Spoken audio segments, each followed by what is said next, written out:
At some point in architecture school, and it happens to everyone, you sit down and think, what if I just didn't do this anymore? Not because you're bad at it, and not because you had one bad crit, just because you spent years in the system, exhausting, and still not guaranteed to get you the job you want. And you start wondering what else is out there. This video is for you. Firstly, I wanted to say something that architecture school doesn't really say: leaving architecture or pivoting into something adjacent. It isn't failure. It's not giving up.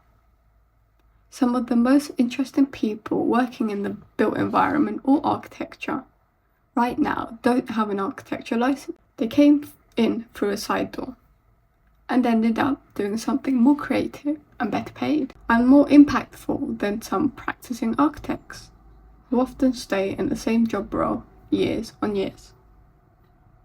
And that's totally fine if that's what you want to do. But this video is different. So, the first one, and probably the most obvious that some people may think of, is interior design. And I know that sounds a bit sideways, but hear me out. Interior design and spatial design are not less a version of architecture. They're more about commercial interior design, such as retail, hospitality, or workspaces. They often move faster and pay better at a more junior, lower level, such as entry roles. You're doing real projects a year after graduating, rather than spending a decade working towards a qualification. If you love the more detailed aspect of architecture, then this is a good option for you. You can explore material, light, how you present furniture, colours, and how a room actually feels. And if you're already doing good in software such as SketchUp, Rhino, Illustrator, Photoshop, then you're already ahead of most people applying. The second one is urban design or planning. If you're interested in more of the bigger picture, how cities work, how neighbourhoods change, and how spaces make people feel, a lot of urban design programs actually want a lot of architecture graduates. You already understand things like scale, how to read a site, and you already know about the sequence of movements or public spaces. Planning, specifically right now in the UK, is under-supplemented. Local authorities are desperate and need more people to understand how a design actually works and how to communicate it. It's not glamorous, but it's stable. It's meaningful. You're shaping how thousands of people understand spaces today. Third one is set design. This one's a bit more out there, but hear me out. This one surprises a lot of people, but it shouldn't. Architecture is a really creative industry.